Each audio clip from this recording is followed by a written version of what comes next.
Hi, welcome back to Tony's Reviews. In this video, I'll be showing you Zorin OS 18 honest review.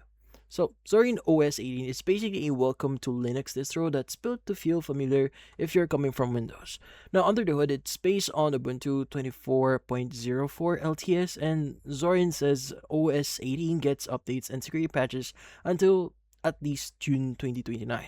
So it's meant to be something you can install and just chill with for years. Now, how it works day to day is pretty simple. You install it like a normal OS, then you get a polished desktop that looks Windowish, plus support for a bunch of app formats like APT, Flatpak, or FlatHub, Snap, and App Image. They even like advertise optional Windows app support for running some .exe or .msi apps, and they lean into things like web apps too. So the whole point is you're not spending your first weekend fixing Linux. You're just using your computer. Now, the honest part here. Now, what people are saying right now regarding the OS is the general vibe in reviews is that Zorin 18 feels surprisingly polished and snappy, especially for anyone fed up with Windows 10 or 11 drama. Write-ups from all things open here. So basically, focuses a lot on the familiar feel, that the nice genome customization.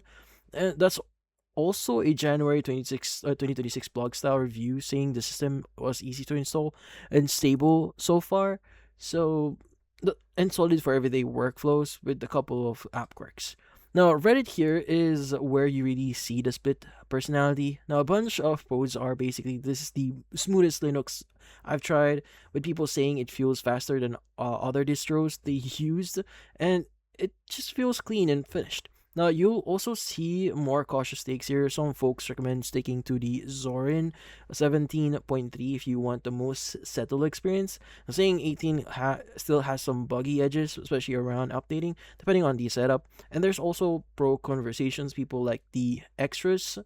But on Reddit, you'll see it mentioned that upgrading Pro version isn't automatically free, so it's something to know before buying. Now, if you're asking if it's actually worth it, well, the answer is yes. Now, if you want an easy Windows-friendly Linux that is supported long term and feels polished, well, the main maybe not is if you hate the idea of occasional rolling fixes or quirk on a newer release. So you're the kind of person who wants total desktop freedom and never wants to touch anything already pre-configured. But that's about it.